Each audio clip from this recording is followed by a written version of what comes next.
What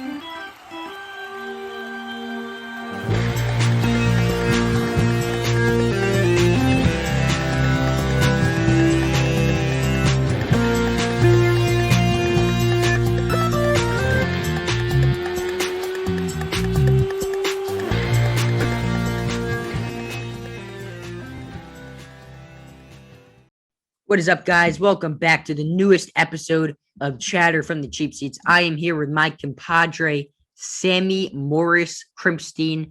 The date is Sunday, March 14th, Selection Sunday. We're going to talk basketball. We're going to talk baseball. We're going to talk football.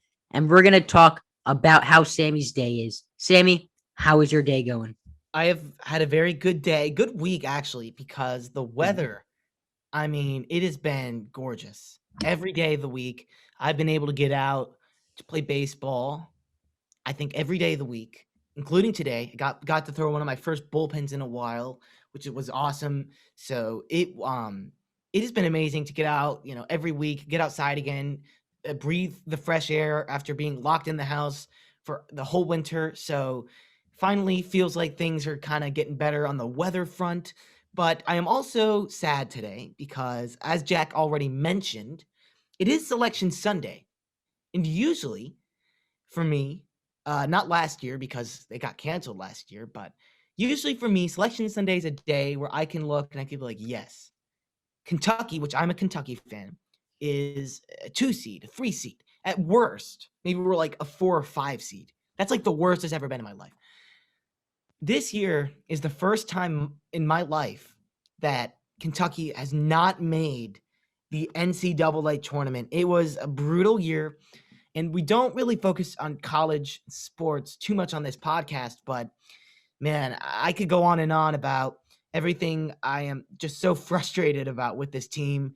But it was sad for me watching all these other teams, hearing them like, yeah, North Carolina has been in the tournament for like 20 straight years. I'm like, oh my God. We didn't get in. Sammy? No Kentucky and no Duke, unless I believe so. Yeah, no Duke, no Duke, Kentucky. no Kentucky. Sammy, I think you're being a little bit of a spoiled brat here. I'm gonna be honest. First time in, oh my God, we've never been in my entire life more than a 4 seed or a 5 seed. Sammy, I had to deal with, from the time I was born to maybe the time I was 10 years old, NIT brackets every single year for Florida State. Finally, Leonard Hamilton turns the program around, and we're not going to be seeing anything outside of Sweet 16 berths for the next 10 years. I'm excited. Colorado's tough if will you be guys fine. came in the Sweet 32. Round of 32. Sweet 32.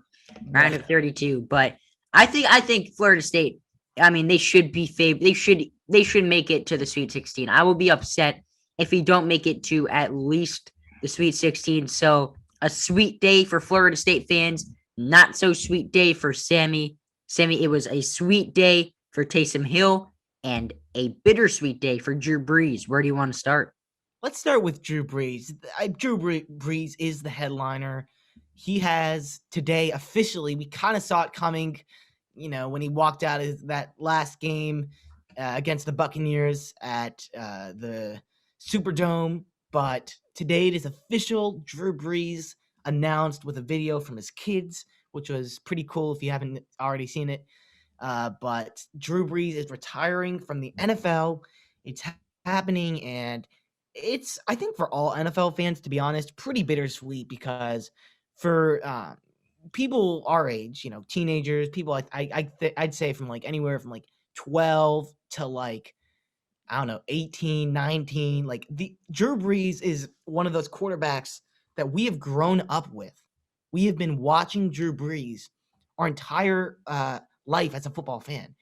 All these guys, Aaron Rodgers, Drew Brees, Andrew Luck, who already retired, that was a crazy thing. But, Peyton Manning, Eli Manning, like those were our guys. Those were the guys we watched when we were little kids. And those were the guys that got us interested in the NFL. Those were the first highlights we ever saw.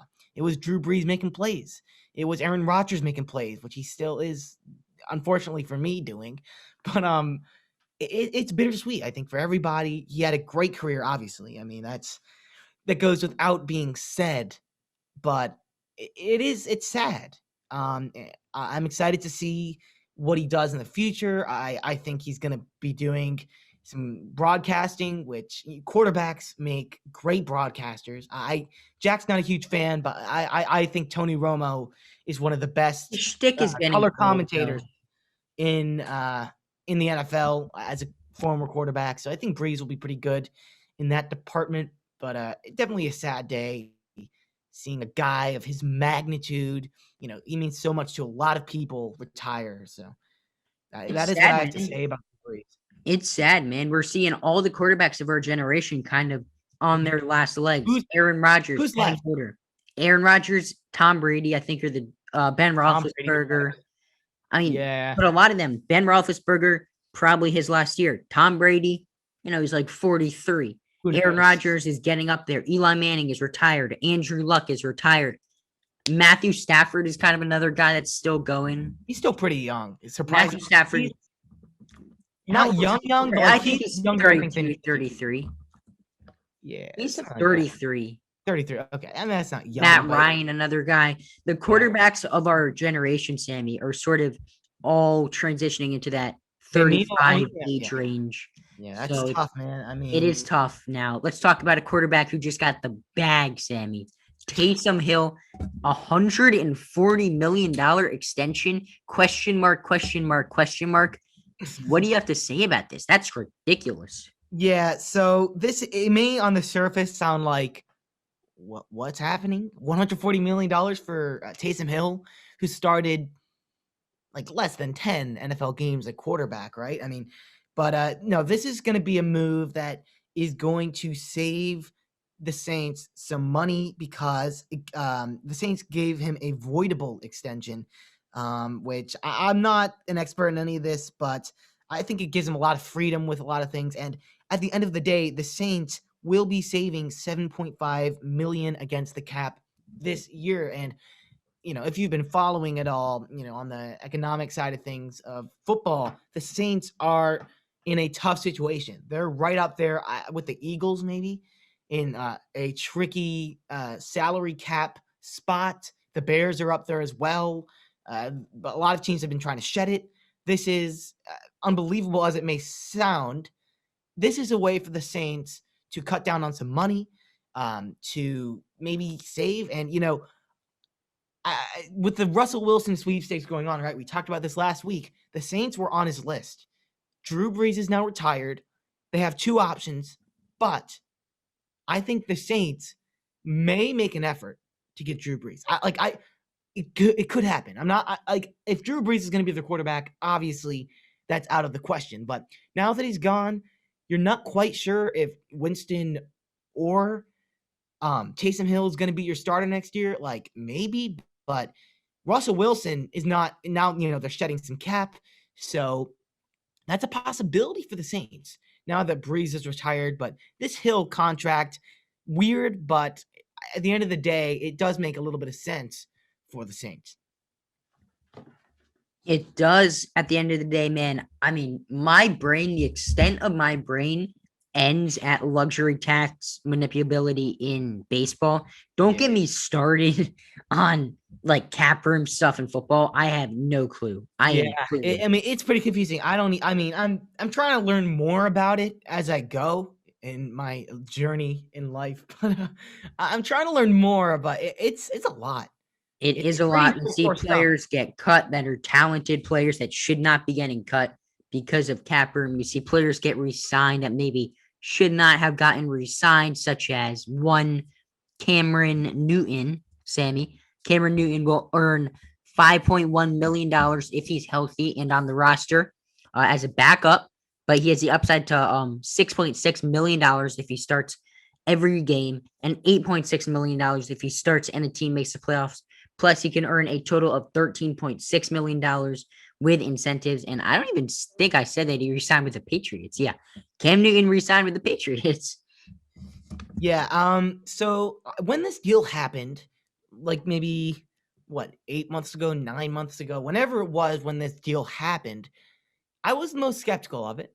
And I think for a well reason. But I'm going to still give Cam Newton, even though I was skeptical of him last year, I'm going to still give him a chance because this was a very weird year. We have to remember that. And yes, they did play their full season. They got through all of the games. That happened, unlike baseball and unlike basketball, even though they're missing only a few games. But it was still a weird season. A lot of strange circumstances. The Patriots were missing basically half their defense. That was a huge story when it happened. So I don't think Cam Newton's going to be out, playing like he was in 2015, MVP Cam Newton. He is not a mobile quarterback anymore. As much as he tries to be, like he's not up there with these other guys like Mahomes, like Jackson. He's not there. He has taken too many hits, too many injuries, and I don't think this is a great deal. I don't think they should have brought him back in the first place, but we have to give him a chance just because injuries, COVID, been a weird year. So at the end of the day, it was obviously a bad year for Cam Newton, but he's talented, right? If he can avoid injuries, I'm going to give him another chance to be decent and possibly lead this team to maybe the 7 seed, 6 seed in the AFC because like Jack says, and maybe we'll be stopping this phrase eventually, but never doubt Bill Belichick. And Never bet against my never bet against Belichick. And I don't think we should make the mistake here. I think we have to give him and the Patriots the benefit of the doubt. Now, I don't think that Cam Newton will be the starting quarterback for the Patriots. I think that I will bet money that Cam Newton starts less than half the amount of games for the New England Patriots this season. I don't think they're going to go with Jarrett Stidham, but I'm pretty confident that the Patriots will end up drafting a quarterback in the first round of the playoffs just because when was the last time that Bill Belichick had a pick this high to play with? And I'm pretty confident that they're going to maybe end up with Mac Jones or Trey Lance, someone like that. Maybe they trade up for him. I don't know. I don't think he's going to be the only guy. So for the Patriots, if Cam Newton's not the starter, what route do you see them taking? Do you see them pursuing free agency? Maybe some guys trying to give some guys who have maybe been slept on a chance to shine? Or do you think their route, like you were kind of saying, is through the draft? Maybe like a Mac Jones, like you were saying, maybe Justin Fields will fall. Maybe Trey Lance will fall. A lot of things are on the table. What do you think is the best option for the Patriots in terms of quarterback if Cam Newton is not going to be the guy? So like I was saying earlier, the Patriots and Bill Belichick have not had a pick this high with the play within a while. So I think they're going to take full advantage of that. I can see them going with Mac Jones out of Alabama, maybe trading up for a Justin Fields or Trey Lance type. But I do not think that Cam Newton will be the only quarterback in competition for that starting job come time for Patriots season to start. And I don't think that the Patriots view Jarrett Stidham as a realistic replacement. So in free agency, if the Patriots were to go down that route, I'm looking at a list of quarterback free agents right now. Who out there do you think is worth it for them to try? And Jameis Winston's a free agent, right? You got some guys like maybe Mike Lennon, who was not good at all, but a name that comes to mind for me, Mitchell Trubisky. Oh my! Could he be a Patriot next year? The MVP, baby. MVP, man. Well, what do you think, Mitchell Trubisky? Not MVP. Don't mistake it for MVP. It's MVP. Nickelodeon's most valuable player. Yeah, but think about it. If the Patriots are to pursue a free agent, which who knows if they will, but if that's the case, Newton's not going to be the starter. You want to bring in someone. He is one of the best QB free agents on the market, 100%. He's one of the youngest. I think still high upside. He's mobile if he can stay healthy, which is an if, but he's been decently healthy throughout his career. Mitchell Trubisky can maybe turn his career around with a Bill Belichick pairing. It might seem crazy because, the Bears said today they are not re-signing him. That ship has sailed. It is gone. You can't even see it anymore. So Trubisky to the Patriots, ? Jack.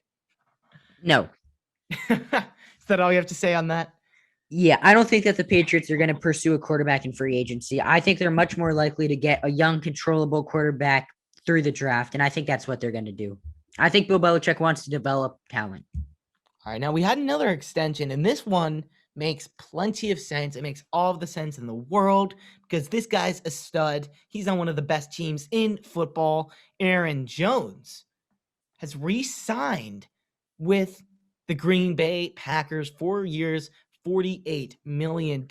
I believe this is today's news, may have been yesterday, but pretty recent news here. Aaron Jones, he's a fun guy to watch. He crushes your soul in the division, even with a defense like the Bears. He's a really good running back. And I'm gonna ask you, Jack, because we've talked about this a lot on our show. Extending running backs, giving these running backs a lot of money is always something that could be perceived as a bit of a risk. One, injuries. Running backs are very injury prone, just because of how much they're moving across the field, and it's shown. Running backs get injured a lot. And also, the argument is that it's not as much about how good your running back is, it's more about your O-line. So, what do you think? I mean, the Packers obviously have a great O-line. Do you think this is a good move, or do you think they're taking too much of a risk by giving Aaron Jones, a running back, almost $50 million over 4 years? It's a little bit of a risk, and Aaron Jones is a fantastic running back. He's an all-around stud. I'm not disputing that point, but the Packers are pretty loaded when it comes to the running back position. They have obviously Jamal Williams, and then they also drafted early in last season's draft AJ Dillon. They have two very solid running backs that I think can come up and be serviceable running backs. I think I would have liked if instead of extending Aaron Jones, maybe they go after one of those wide receivers like Juju Smith-Schuster. They can't afford Kenny Galladay, but I think that would have been a little bit of a better move than to extend Aaron Jones, because they would have been fine going with Jamal Williams and AJ Dillon at running back. Do you think they should have tagged him?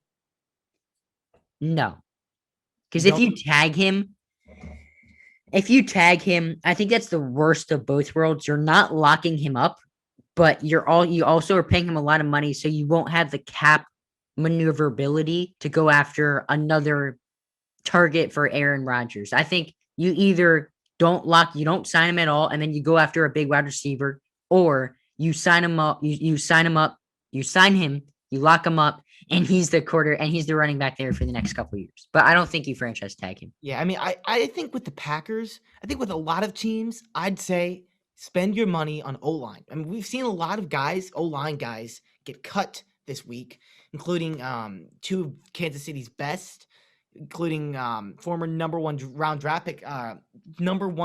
So, I think the Packers, though, they have the O-line, right? If they can stay healthy, I mean, Bakhtiari is one of the best in the business. He is very hard to defend, and it's a crew that has worked together very well for the past few years. So the fact that you have a good O-line for the Packers says to me that I'm fine with going out and spending that money, because yeah, it would be nice maybe to get like a Juju Smith-Schuster, but like, one, how much would Juju want to go to a place where he's not going to get as many targets? He is going to be the number 2 option, obviously. I think he wants to be the star of the show. Obviously, I mean, he has a TikTok. That's his whole thing. I mean, that's Juju's whole MO. So for me, extending Jones makes plenty of sense for Green Bay. You already got the best wide receiver in the league in Davante Adams. That's not somewhere where you need to spend money or time. You're set there. Valdes-Scantling's a good number 2, underrated. I like him. I have no issue with Valdes-Scantling. So I like this move.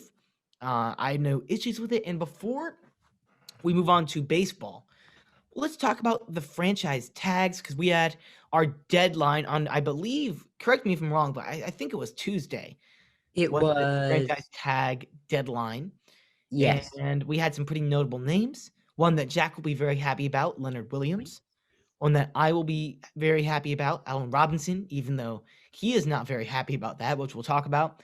And Chris Godwin, I think there were 9 other ones, including technically Dak, but he got extended, which was right after we recorded last week's episode, so we're not going to focus too much on it, but Dak did get extended. Breaking news.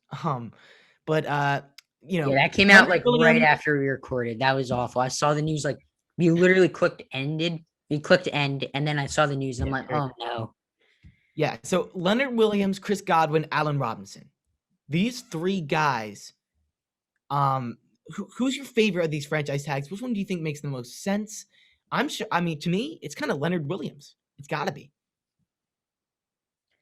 Yeah, I mean, Leonard Williams is a no-brainer. He's been so dominant for that Giants pass rush all year. He makes complete sense. And something that I'm a little excited about, Sammy, Allen Robinson, Chris Godwin, both getting franchise tag, kind of was a buzzkill. But no Galladay. He's going to hit a free agent market. Yes. Where are some options that you would like to see Kenny Galladay? I'm gonna be honest, and this is gonna make you very happy. I would like to see him in a New York Giants jersey. I think that would look very cool. It's not I, going to happen, but it could. It could. no, And it's yeah, not. It's not going to happen. They're not going to shell out the money for him because they also want to re-sign Dalvin Tomlinson. I think that if they do end up with a wide receiver, it'll be maybe a lesser grade wide receiver, still a good wide receiver, but I don't think the Giants have. They don't have much cap room, to be honest. I mean, in terms of where I'd like to see him, I'd like to see him there because you have a quarterback like Daniel Jones, who's a guy who's never really had that great of a receiving core. And you just think maybe he will really have this great year if he gets a good number one wide receiver like Galladay. And Galladay is a guy who I think is more valuable than the rest of some of these wide receivers. He's up there with Allen Robinson because he makes catches that aren't necessarily catchable, which is what you want, especially with the younger quarterback like Jones. Not every throw he's going to make is going to be perfect.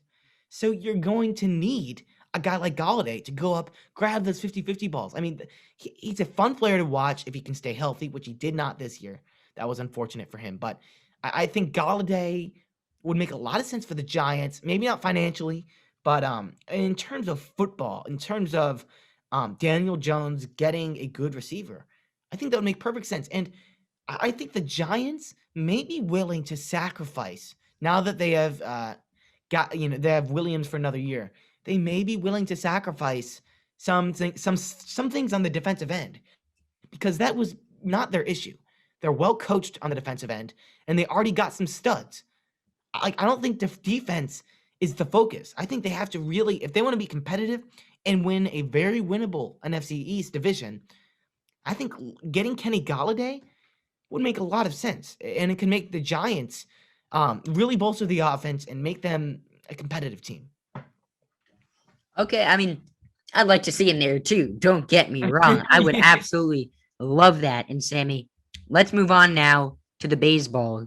We got an interesting thing for you guys. So we're gonna do a draft of former MVPs. So we're each gonna draft 9 position players, 1 starting pitcher, and 1 reliever out of a player pool of every player to win the MVP from 1900 to now. So the only players that we can pick are former MVPs from the year 1900 to now. And Sammy, we're going to flip a coin to see who has the first pick in the draft. Wow. I'll give it to you, heads or tails. This is hard, man. Tough Tails. decision. Gotta go tails. Tails never fails. Siri, flip a coin. It's heads. Oh. It is heads. So I will end up with the first pick in the draft here. And, I did a lot of research on this. I have my draft board all picked out. And I don't think this is going to be a shocker to anyone. With the first pick in the 2021 former MVP players draft, I draft the right fielder, Babe Ruth. Yeah, no surprise. All right. Second pick. Now this is tough. I'm thinking of 2 guys, but I'm gonna have tough decisions. here. And this isn't really. I mean, this guy was on the juice, obviously, but he's arguably, just for getting steroids, the greatest player of all time.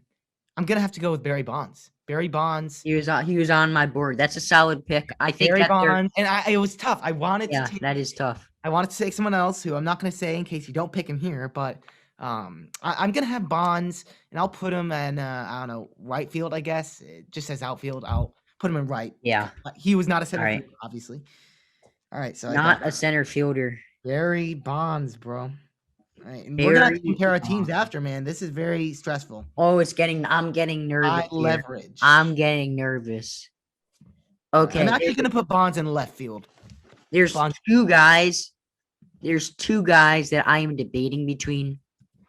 Um, both of them, I think both of them would be solid picks. I don't think I could complain with either, but I think both of them, God,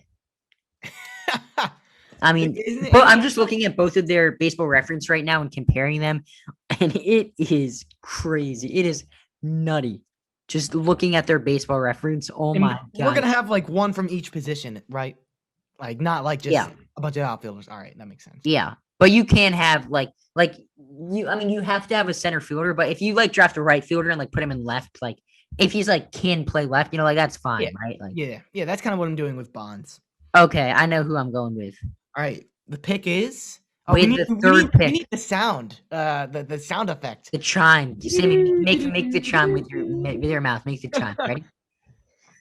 With the third pick in the 2021, I'm Roger Goodell, by the way. Okay. I'm more of an Adam Silver type, I'm gonna lose Yeah. my hair at an early age. The third pick in the 2021 MVP player draft, I will draft Ted Williams. Oh, wow. Ted Williams. All right. That's a solid pick, right? Like I have no reserve. That's a good I All right. Now, there's one guy I definitely want on my team, but I don't think you are going to take him because Ted Williams, where are you putting him? he's gonna play left field for me. All right. So you have no more corner outfielders. Am I correct? No more corner outfielders. All right. So that means that the guy I want to take, you can't like Bryce Harper, you can't put him in center field. I'm going to be taking probably with my last pick in the draft, Harper, because you can do nothing about it. Unless maybe you could put him at DH. So maybe I should take Harper. I'm not drafting Harper. You're not drafting I'm Harper? not drafting Harper. And that 2015 season was pretty good, bro. All right. But I'm not drafting Harper. We're not going based off of 2015 season. We're going based off their career, right? Yeah. Yeah. I mean, let's see. Based off career. Well, Okay. the thing is there aren't a lot of shortstops. So right now I'm kind of thinking shortstop is not a deep player pool, and I'm pretty sure I know who you're gonna go with at shortstop, but I'm fine with I have two solid picks. I'm fine with either of them. Yeah, I mean, I think, I mean, you know how I'm gonna take a shortstop. I don't think I'm gonna take him yet. I know but I know what shortstop you're going to take, so you better be careful. You know exactly what shortstop I'm gonna take. I know exactly what shortstop you're gonna take, and I might just take him next pick. Well, now I'm gonna take him. Ernie Banks is gonna be my shortstop. That's a little. I'm getting in your head here, Sam. You are. But you know what? I think you got to take a shortstop early. Ernie but now I don't have to take a shortstop early because Ernie Banks is probably he's one of the best shortstops ever. I think top 3 possibly. That's fair. He is top 3. Yeah, he could be number 1. I think there are a lot of. I mean, that's a whole nother conversation. But that's a whole another conversation. But now I don't have to draft a quarter. I don't have to draft a shortstop for. I have time here, and I just had a scary thought. Oh no! I just had a thought. Would you consider now? I'm not going to draft him yet because you already drafted your shortstop, so I can wait. Would you consider Alex Rodriguez as a shortstop? Yeah, I think if he's played there at some point in his career. Oh God. Okay, yeah. I was thinking Honus Wagner. Honus Wagner has never won an MVP. So hey, wow. That is surprising. He's came in 2nd place, 3rd place, and 8th place. Oh man, this is a tough thing that we're doing here. This is tough. Okay. It's not easy. No, it's not easy. Okay, I'm gonna think here. Okay, so I have Babe Ruth, I have Ted Williams. Okay. There's 2 very good center fielders that I think I could take either of them, but I think pitching is not that. I think pitching is pretty we only need 2 pitchers. pretty shallow though. So I might want to take a pitcher. I think there's a big difference in who's the greatest pitcher to win an MVP. So, and I'm pretty confident that I have multiple selections at every position that I would be fine with, except okay, I'm gonna do some last minute comparing. There's two different players that I think I want to see their baseball reference pages because I think you might take one of them. Like I'm pretty certain that he's gonna be high on your list. And I feel like I'm going more throwback retro players. You're You going are. more like modern players. So it's gonna be interesting. This is. I mean, I think this is a fun little thing we're doing. Yeah. Okay. Okay, I know who I'm gonna go with. All right. I'm going to go with Lou Gehrig. Oh, fair. Oh, phew. So first My base. team's stacked, man. Oh my god.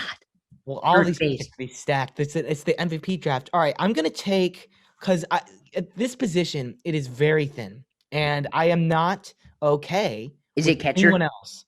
It is catcher, and I'm taking the goat, Johnny Bench. Damn it. Yeah, bro. I'm still fine with my second place catcher. Like he's still, amazing. So I'm still fine with him, but I wanted Johnny Bench.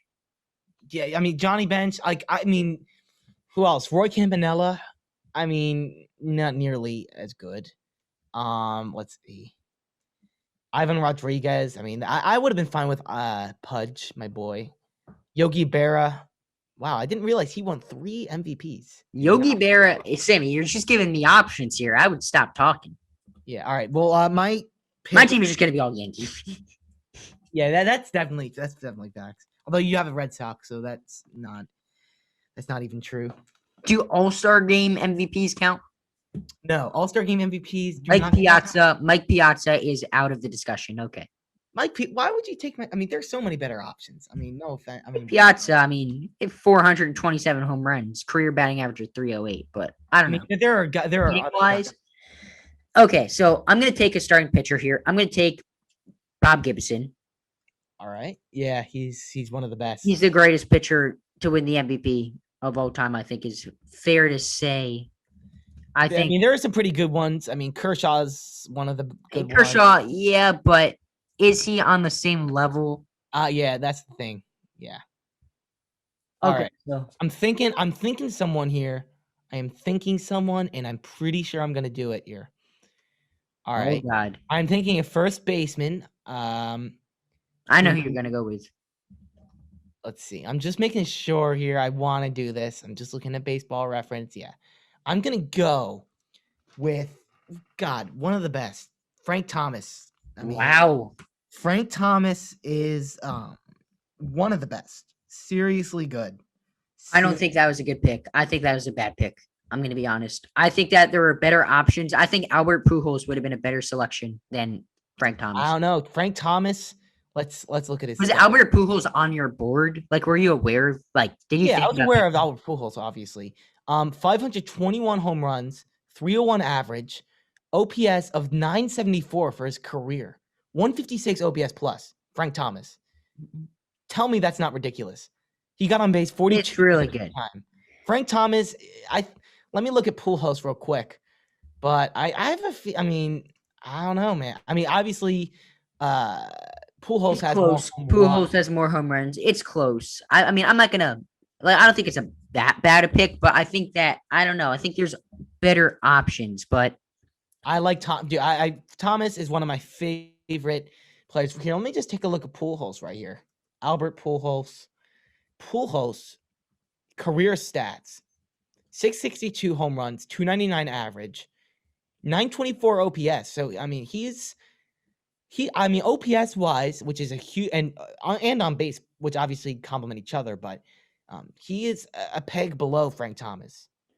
I mean, Frank Thomas was a different breed. Okay. Shorter career as well, so not as many home runs. Yeah. But I'm gonna defend that pick. I like him. He's one of the best. In my opinion, the best first baseman of all time. So Okay. Have you had any player? Have I said any players that you kind of kicked yourself like you wanted? not really. A pitcher, I feel like Gibson I would have wanted, obviously, but I think you might kick yourself over this player. all right. Have you drafted a center fielder yet? Yeah, take him. It's okay. What? Oh yeah, I'm gonna kick myself. The I, most yeah. Why did I do this, bro? the most well-rounded player ever. He has elite Jackie contact, Bradley. No. elite power, elite defense, the greatest center fielder of all time.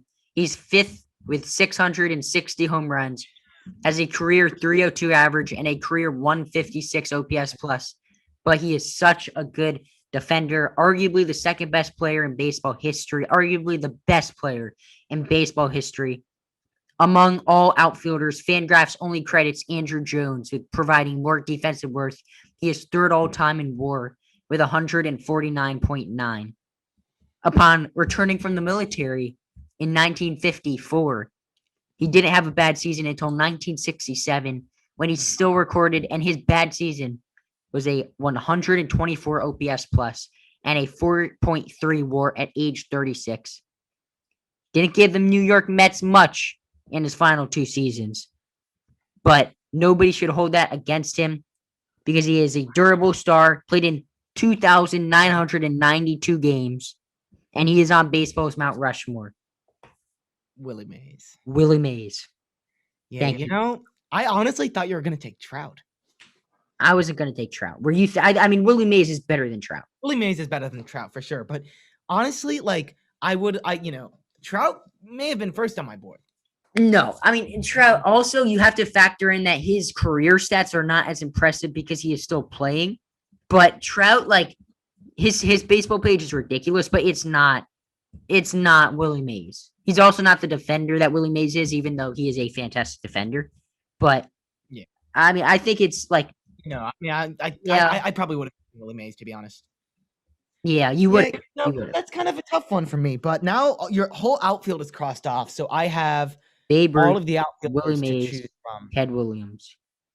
All right, I might take a picture at this point. All right, let's see who's available. Gibson is not. That is the only one you've. And you have to draft a relief pitcher for like your closer. Like you can't draft a second starter and put him at your closer. Okay. That's there are only a few, so there's 4 relief pitchers to win MVP. All right, I'm actually going to take a reliever right now. Wow, you've already taken a starter, so you can, and I'm going to take Rollie Fingers. Not my first guy off the board. Okay, well, he's mine, so not my first guy off the board. Although he has an incredible mustache. His mustache. Gotta give him impeccable. One of the, if not the best mustache in baseball history. It's up there. It is. Let's see. Let me look at his reference page real quick. Rollie Fingers. Where is he? Oh, he better pop up. There he is. All right, 1968 to 1985, which is a ridiculously long career. Yeah. 2.9 career ERA. Although I don't, I think over almost 2,000. A little bit. Yeah, I mean that's a little bit. I mean, let's see. His FIP was consistently in the 2s, except for like the last few years of his career. He's a great player. He's one of the best. I mean, saves. One of the best. He had like 37 saves one year. So yeah, I like that pick. Rollie, that's a good pick. That's a good pick. Is my reliever. He's my reliever, man. Okay, I'm All right. So we have what? We have only like we have a couple of picks left. We have a couple of picks left. Yes. All right. Okay, I'm starting to sweat a little bit, starting to get nervous here, but I think with okay. Now someone just came into my mind. I just got to make sure that he won an MVP quickly. Yeah, you could look that up. So give me 1 second. He's won an MVP. Okay. And he would be my but do I want him over the other guy? Okay. Now he would be my DH here, okay? So DH I can just pick I'm just going to pick like someone from any position, right? Okay. Okay. Now I'm just comparing these two guys. Oh, one of them has a higher career WAR by over 40, which is a lot, right? What position are you looking at? They're both center fielders, but one of Wait, them, so is this going to be your DH? yeah, I'm going to put him at DH. Okie doke. Okay, so player A has a higher OPS plus, a higher OPS, and more career home runs, but the other player has a higher batting average, more RBIs, more hits, a higher career WAR by 40, and a higher on base percentage. And yeah, I'm gonna have to go with Ty Cobb. Yeah, that is fair. He has a career WAR of 151, and he has 4,189 hits. All right, now Jack, Yes. I want to say that you have not drafted Mickey Mantle. Yes. You have? I have not. All right, I'm taking him. Okay, he was the other player I was debating between, and I think Ty Cobb, if you look at the stats, is a clearly better player than Mickey Mantle. Yeah, but Mickey Mantle. It's not a bad pick, but it's not my pick. You know, like it's not bad, but like you'll get there one day. We'll have to look. You'll get there one day, kid. You'll get there one day. Oh yeah, yeah. Mickey Mantle. I'm putting him in center field, right? Mm-hmm. Yes. I'll probably have Trout as when I draft him. He'll probably be my DH. Right field, I'm still undecided. I'm pretty certain I want to get Harper at 20. I mean, but that's the thing. Because you look at the MVP here, and it's one of the best. But you look at his career, and like, I'd take a lot of guys over him. I don't even think like I think that would be, I don't know why I'm helping you out. If you drafted Harper, I think I automatically win. We'll Like see. automatically win. Like Harper's a great player. Yeah, but there are plenty. I mean, and his MVP year was crazy. But yeah, but, I mean that's the thing. We're going if we're going off of not like just like career wise, then no way. No way. Oh my god, he had a 460 on base percentage. That's ridiculous. He had a 198 OPS plus in his MVP year. I mean that was one of the best MVPs. Yeah. Okay. It's my pick, right? It is yours pick. I'm gonna go with so I still have relief pitcher. I still need a third baseman. I still need a shortstop. I still need a second baseman, and I still need a catcher. Dude. All right. I know who I'm gonna draft next if you give me the chance. And you're gonna put him at DH. No. You're not gonna put him at DH. No, I'm gonna put him somewhere else that is in my. What positions do you still have available? What I have taken is left field, shortstop, catcher, first base, reliever, center fielder. Okay. Now I'm thinking you might screw me over and draft a second catcher and put him at DH just to No, there are no other catchers. I'm interested. No other catchers. I'm like really second base. I am pretty confident in my second base. I have 2 confident picks, so there aren't many second base. That might be one of the thinnest positions here. But there's still there are still some good ones for sure. Okay, yeah, there are only like 8. Yeah, no, you're right. I have to draft a second baseman. I'm gonna take who do I have on my board? Okay, I'm gonna take Roger Hornsby. All right, I'm taking Jackie Robinson, man. That's fine. Jackie Robinson. Now, you took Hornsby. Robinson was a no-brainer for me. I mean, I was thinking Robinson before that. I mean, who's the guy that you said an above average? I don't take him. It was gonna be Jackie Robinson. Okay, yeah. Because I mean, when you look at him, he got on base a lot, 40% of the time. Great OPS, pretty good power, and man, he's one of the best base runners. I mean, those first few years of his career, base running wise, really impressive. So, 1949 MVP, and obviously, I mean, the first African American player in baseball history. That's amazing. So, he's on my team, and that's cool. All right, your pick. My pick. I only have a few positions that are vacant. Okay, I'm gonna take my third baseman because I don't think you've drafted a third baseman yet. I'm gonna I take. have Have you? 2, 6, 7. I'm not taking a third baseman. Okay, yeah. I'm gonna take Mike Schmidt. All right. I mean, I was debating between him and one other player, but I think Mike Schmidt is the best third baseman of all time. All right. Let's see. Yeah. Do Third base. do do do do do do do Oh. do do do do See, do do do I'm do gonna. do. This is tough. Third base is tough from here on out. I think there's one option. I think there's one option. I think if you don't choose this player, I win the draft. I'm taking. No, I'm not. I'm not taking Chris Bryant. I'm joking. I'm joking. You said it. You said it. No. No. I'm joking, everyone. mm, Well, gee, I think I gotta take Miggy, right? Miguel Cabrera. That is not. I think I just won the draft. I think I just won the draft. Now, Miguel Cabrera. A-Rod. I don't think A-Rod is the guy I was thinking of. He's not. I mean, unless I'm like missing people on my list. I think you're missing someone. Who's on your list? Read off to me your list.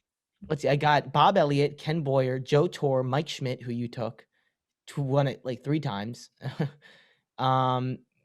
Chipper Jones, Chris Bryant. Chipper Jones, I thought of. Josh Donaldson, which no.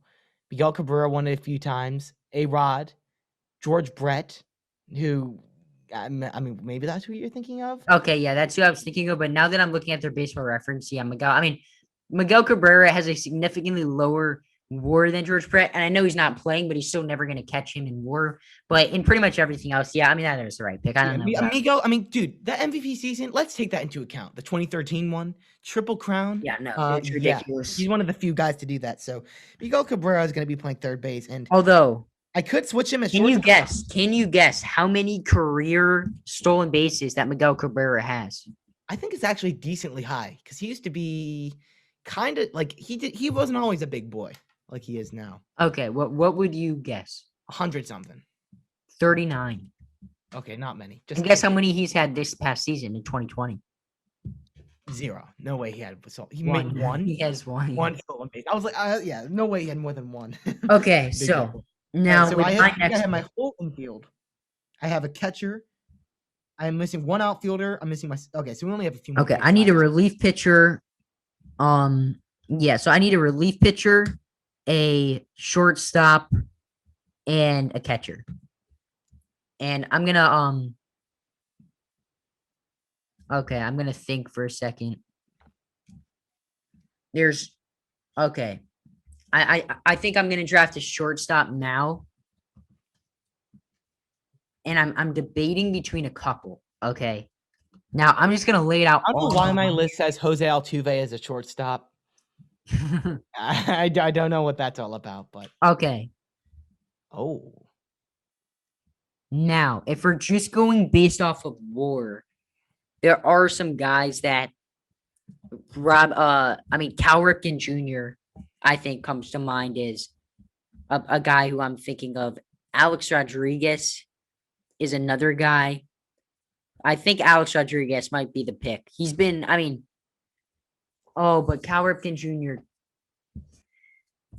Got it. Why couldn't Honus Wagner just win an MVP? Okay. I feel like this. I mean, this episode's getting pretty long. Okay. I'll make a pick. I'm gonna go Cal Ripken Jr. Cal Ripken. Okay. I'm gonna go Cal Ripken Jr. All right. I need a pitcher. I need 1 more outfielder as well. Oh. I'm gonna take. Let me just take a quick look here.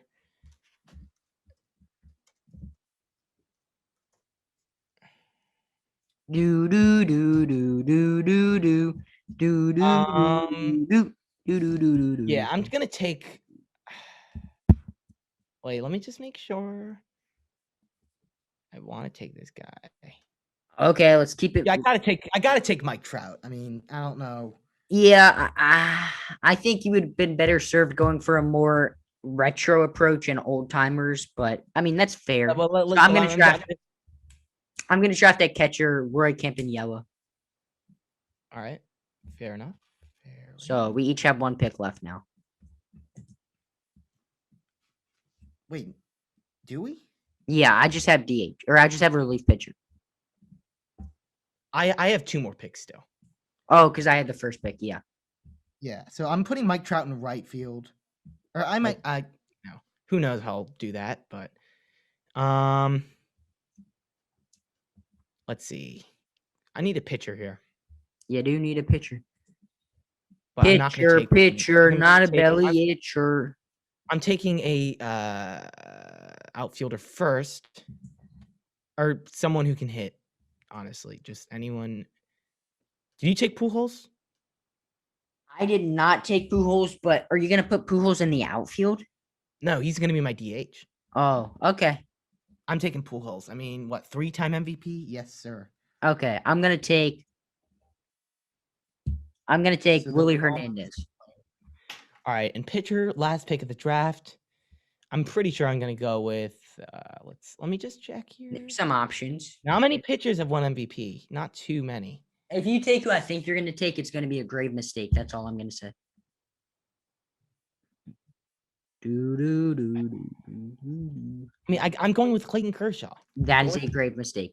I don't think that is. I think you're. I wrong. think there were better options. Who? Sandy Who? Koufax. Sandy Koufax. Why isn't he on my list? Sandy I Koufax. mean, I'm pretty sure he won an MVP. Let me double check that. But okay, Sandy let's Koufax break is down. not on my list. Sandy Koufax has won an MVP. All right. Well, he was in what year? He won the MVP in 1963.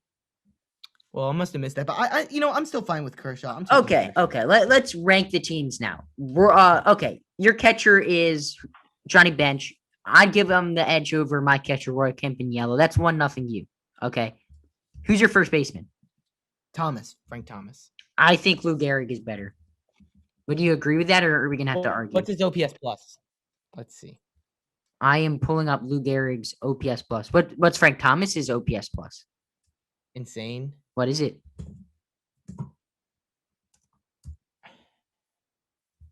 Frank Thomas has an OPS plus of 156. Lou Gehrig's OPS plus is Lou Gehrig, 179. You're giving that to me. Alright. Thank you Alright. very much. Now, Relief pitcher. who's your second baseman? Jackie Robinson. I give Okay. Jackie Robinson. Now, Sammy, I think you have to give it to me here with Roger Hornsby. Roger Hornsby has an OPS plus of 175 compared to Jackie Robinson's 132. Jackie Robinson has a career WAR of 61 versus Roger Hornsby's 127. Jackie Robinson has 137 career home runs compared to Roger Hornsby's 301. Jackie Robinson also has a lower on-base percentage, a lower slugging percentage, and a lower OPS. So I think that's 2-1 me. All right. Now, moving on to your next player. Who is your third, or who's your shortstop? Ernie Banks. I'll give you Ernie Banks over Cal Ripken Jr. 2-2. 2-2. I will argue Mike Schmidt all day. I think you got to give that to me. I'll give that to you. Yeah. I think you do. If you look at the stats, I think you do. Now, moving on to left field. I think my left, center, right. I honestly think you have to give all three of them to me. I don't think. I'll give you left. I'll give you left. But I think you have to give me center and right. I do. All right, who are they? Willie Mays and Babe Ruth. Yeah, you can't beat that. Mine is, let's see, I have Trout, Mantle, and Barry Bonds. You can't. Barry Bonds versus Ted Williams. I'll give you Barry Bonds. Barry Right. Bonds wins. Yeah. God, that's like one of the only players that would be better than Ted Williams. Yeah. Okay, so what's that? 5-2 me 5-3. or 5-3? Yeah, you're right. Okay. Now moving on to DH. Who's your DH again? Pujols. Pujols. All right, I'll give you DH with Mickey Mantle. So that's 5-4. Or I Relief have Pujols at DH, but or Pujols. So relief pitcher, I'll give you Riley Fingers over Willie Hernandez to tie it up. But I think you got to give me the edge with Bob Gibson over Clayton Kershaw. yeah, So Pretty even. Maybe pretty even. Maybe my team slightly edges out yours, but I think we both did a good job drafting teams. Now, moving on to a more current day situation, the NL West preview and predictions. Sammy, this might be the easiest division to predict ever. But we're gonna Yeah, start who off knows? with Third and fourth place are a little tricky, but let's start with fifth place and the, in my opinion, pretty abysmal Colorado Rockies. They are not good. Herman Marquez is one of their better all-time pitchers, believe it or not. Coors he Field is. is not a fun place to pitch, but besides that, your bullpen is not good. Daniel Bard is your closer. That is not a good situation. And offensively, you traded away your best player. They're just kind of a disaster of a franchise at this point. Blackman's not really good anymore. He's a horrible defender. Trevor Story is your only really remarkable offensive piece. And I have them winning only 58 games. This is one of the worst teams in baseball. And it's going to be brutal in this division for them. They are going to get beat up on by these top two teams. It is going to be brutal, and also there's no way that they don't trade Trevor Story. I think that Yeah. he's gonna get traded pretty quickly, and I mean, because he's going to be a free agent. yeah, he's gonna be a free agent at the end of the year. So I have the Rockies going 61 and 100. I have them with a little bit more wins, but I think that they're just they're gonna be abysmal. And Sammy, in my fourth place team, I have the Arizona Diamondbacks going 73 and 90. I have fourth and third very tight. However, I just think the Diamondbacks, their lineup, they have Ketel Marte, and they might have one or two other guys, but their lineup is super shallow. And Madison Bumgarner is your number one or two. He's a guy who I don't fully trust injury wise and just performance wise. So I have them. Yeah. I have them in fourth place. Yeah, I'm mostly in agreement. A pretty thin pitching staff for sure. Zach Gallen, I like. Merrill Kelly, I like. But not a lot of additions this offseason. Ketel Marte, I really like. He's fun to watch. Eduardo Escobar, underrated. Nick Ahmed, underrated. A lot of underrated guys in this offense, for sure. Calhoun's been underrated for a while, still producing at a pretty high level. Walker hits the ball very hard, but your pitching staff hurts this team. And in this division, you got to have a good pitching staff to win games. Only 73 wins in fourth place for the Diamondbacks. And in third place, I have the Giants. Kind of a similar situation, but I think this is a team with pretty high upside. I like what I'm seeing from Yastrzemski. He's one of my favorite young players in the game. They added Alex Wood this offseason to fill out that back end. I think he has pretty high upside. So, I like the Giants. They're a good team. They have a lot of young talent. But at this point in this division, they're not going to be scraping 500. I have them with 74 wins. Yeah, I have the Giants with 75 wins, going 75 and 88. So it's really a toss up between third and fourth place. I think either spot are fine. I don't think you can argue that much between mine or your picks here. Yeah, definitely. And second place, this is where it gets tricky, top two spots, but I have the San Diego Padres. I mean, there isn't, too much to say. There's a lot to say, but there isn't too much to complain about, I should say, with this team. They have been getting better year after year. Last year was a fun year. They got swept in the playoffs, but they're finally ready to make a deep run. You extend Tatis, you bring in Snell and Darvish, who are going to be incredible. Very excited to watch what happens with this team. They're deep, offensively and pitching wise. So I'm very excited to see what happens with the Padres. And how many wins do you have them at? 97 wins. 97 wins. And I think with the Padres and the Dodgers, the last two teams, I think the most impressive thing about both teams are their starting rotation. I think both teams' starting pitching rotation is just so good and so deep. I didn't even talk about Nelson Lamet or Chris Paddock. And so I have the Padres with 95 wins, going 95 and 67 in second place. I don't think you can complain with that. And then this is a very non-arguable division here. And in first place, Sammy, I have the Los Angeles Dodgers going 162.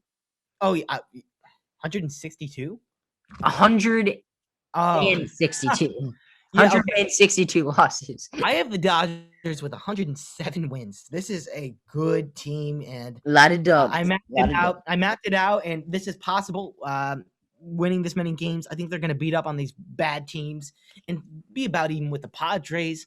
But man, what a good team this is. You only lose a few minor pieces, example, Kike Hernandez, but you bring in Trevor Bauer to flesh out already the best T-Bubs. rotation in That's a baseball. good nickname for him. T-Bubs. Yeah, but I mean, this is a team. I mean, you get Turner back. Mookie Betts is going to be incredible again. One of my favorite players in the game right now. An existential talent. You're talented all around the field with Bellinger, Muncy, Will Smith had an incredible year last year. Love Will Smith, which there are now 2 of in the league. So the catcher Will Smith, I should specify, but this Dodgers team is insanely ridiculous. Very Kenley good. Jansen Very, very is good. still pretty good. Kenley Jansen, I was looking at his stats the other day, it's still very good. This is a good bullpen.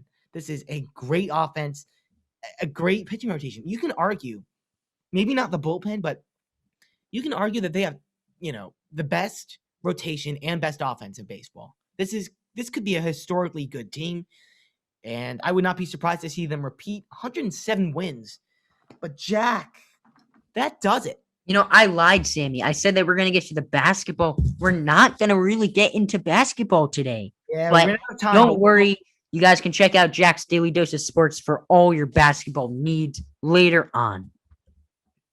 All right. So yeah, another fun episode. Obviously, spent a lot of time on our draft, but that was definitely fun to do. We'll be posting a graphic on that later this week. So hope you liked the episode. Thank you for tuning in. Peace. Bye, guys.